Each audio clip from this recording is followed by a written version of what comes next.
بسم اللہ الرحمن الرحیم۔ محترم سامعات، السلام علیکم ورحمۃ اللہ وبرکاتہ۔ امید کرتی ہوں کہ آپ سب لوگ خیر و عافیت سے ہوں گے۔ ایک بہت ہی سبق آموز مضمون میری نظروں سے گزرا جو مجھے بہت زیادہ پسند آیا۔ سوچا میں نے کہ آپ لوگوں کے ساتھ بھی وہ شیئر کروں۔ تو اس مضمون کا عنوان ہے مقدس اور محرم رشتوں کی پامالی لمحہ فکریہ۔ رشتہ ناتا، تعلق اور دوستی سماج اور معاشرے کی ناگزیر ضرورت ہے۔ انہی سے معاشرہ اور سماج تشکیل پاتا ہے اور ان کے بغیر سماج اور معاشرے کا تصور بھی ناممکن ہے۔ رشتے ناتے زمین پر نہیں آسمان پر بنتے ہیں اور نسل در نسل منتقل ہوتے ہیں۔ رشتہ ناتا، تعلق اور دوستیوں ہی کی وجہ سے ہر کوئی اپنی خوشیوں کو محسوس کرتا ہے اور اپنے دکھ اور درد کو ہلکا کر سکتا ہے۔ جس فرد کے کوئی رشتہ دار نہ ہو، جس سے کوئی ناطہ رکھنے کے لیے تیار نہ ہو، جس سے کوئی ملتا نہ ہو اور جس کا کوئی اپنا نہ ہو، اس شخص کی زندگی اجیرن ہو جاتی ہے، اس کی خوشیاں ادھوری ہوتی ہیں اور غم اور فکر اس کے لیے عذاب بن جاتے ہیں۔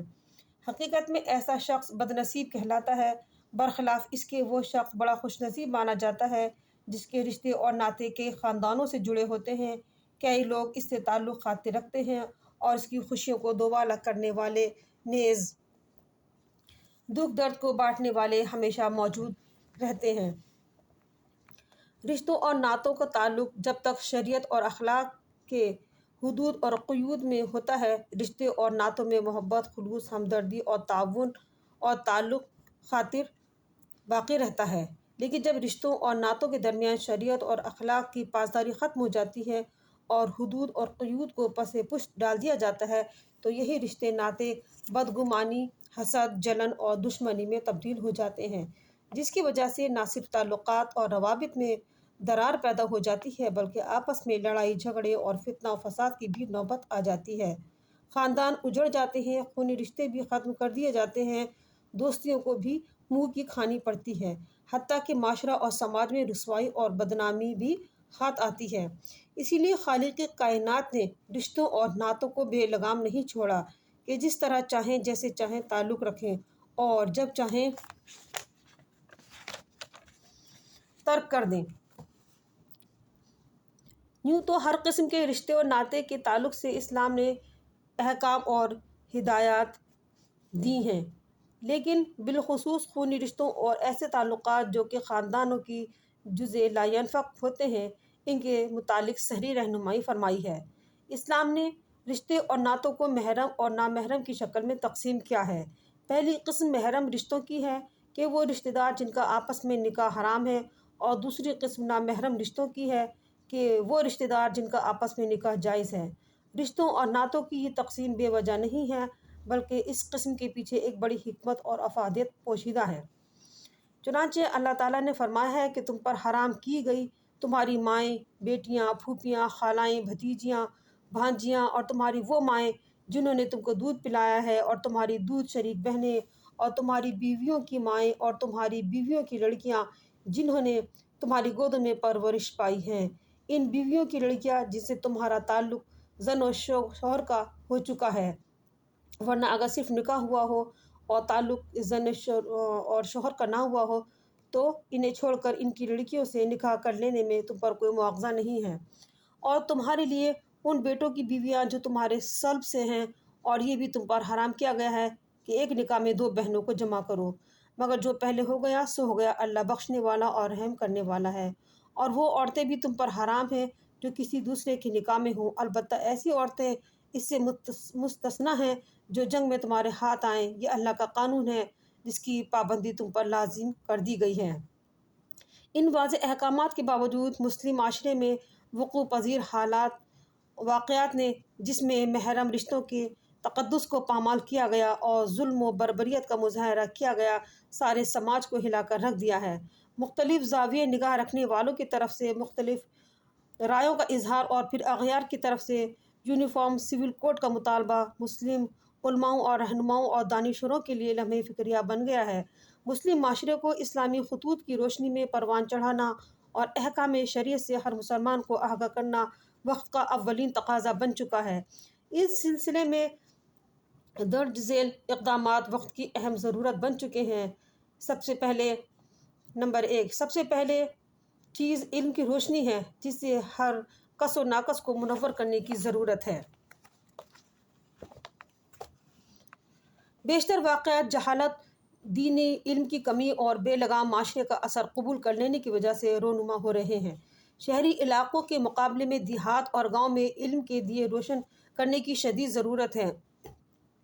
ساتھ ہی ان مقامات پر جہاں مسلمان برائے نام اسلام سے تعلق رکھتے ہیں اور دیگر اقوام کے طور طریقوں پر عامل ہوتے ہیں، احکام شریعت کو عام کرنے کے لیے تیز تر اقدامات روبہ عمل لائے جانے چاہئیں۔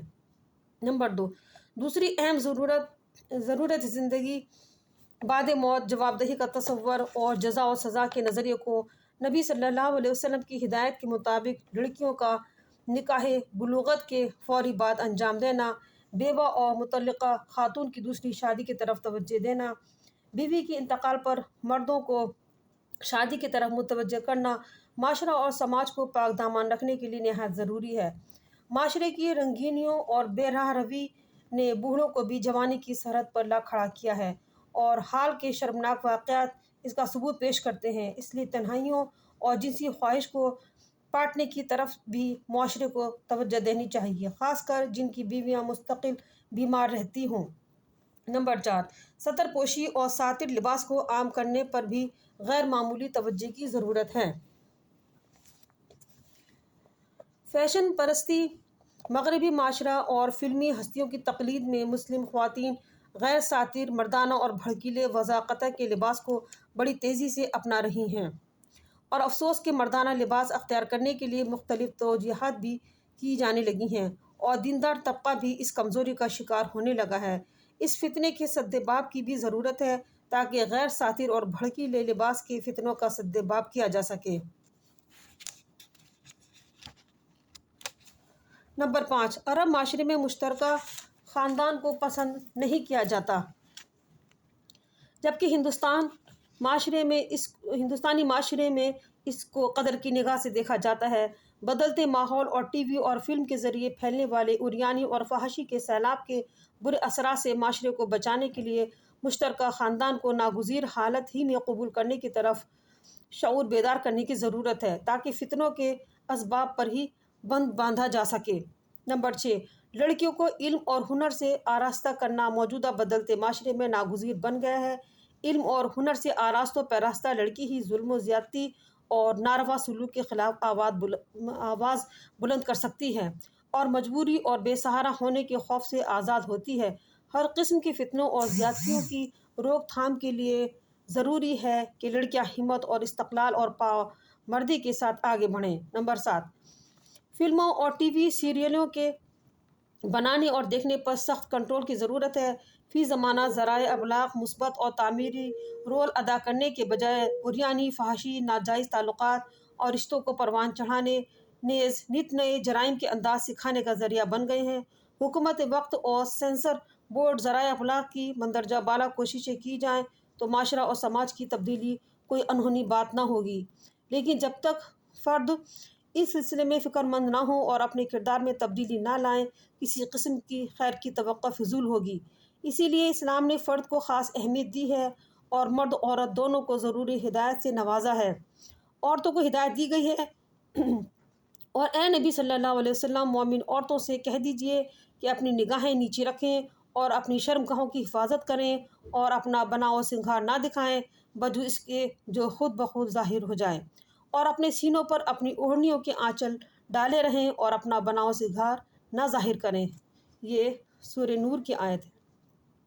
اے نبی صلی اللہ علیہ وسلم، اپنی بیویوں اور بیٹیوں اور اہل ایمان کی عورتوں سے کہہ دیجئے کہ اپنے اوپر اپنی چادروں کے پلو لٹکا لیا کریں۔ سورہ احزاب کی آیت۔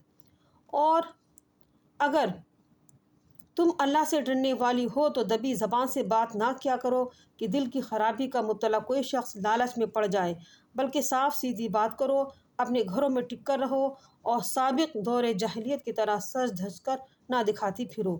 سورہ احزاب کی یہ آیت ہے۔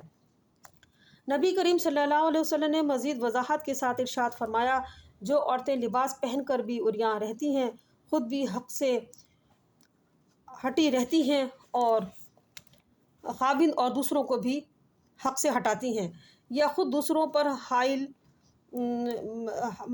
مائل ہوتی ہیں اور اپنے ناز اور انداز سے دوسروں کو مائل کرتی ہیں، وہ جنت میں داخل نہیں ہوں گی اور اس کی خوشبو بھی نہیں پائیں گی، حالانکہ جنت کی خوشبو 500 برس کی مسافت سے آتی ہے۔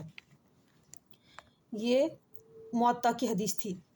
مردوں کو حکم دیا گیا، نبی کریم صلی اللہ علیہ وسلم نے فرمایا، اپنی نگاہ کو روکو اور شرمگاہ کی پوری حفاظت کرو، ورنہ اللہ تمہاری صورتیں بگاڑ دے گا۔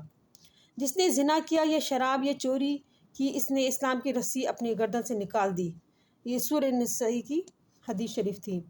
جو شخص اللہ اور اس کے رسول صلی اللہ علیہ وسلم اور قیامت کے دن پر ایمان رکھتا ہے، وہ کسی اجنبی عورت کے ساتھ خلوت میں نہ جمع ہو، یعنی کہ تنہائی میں نہ ملے، جب کہ اس عورت کے ساتھ اس کا محرم نہ ہو۔ یہ طبرانی شریف کی حدیث ہے۔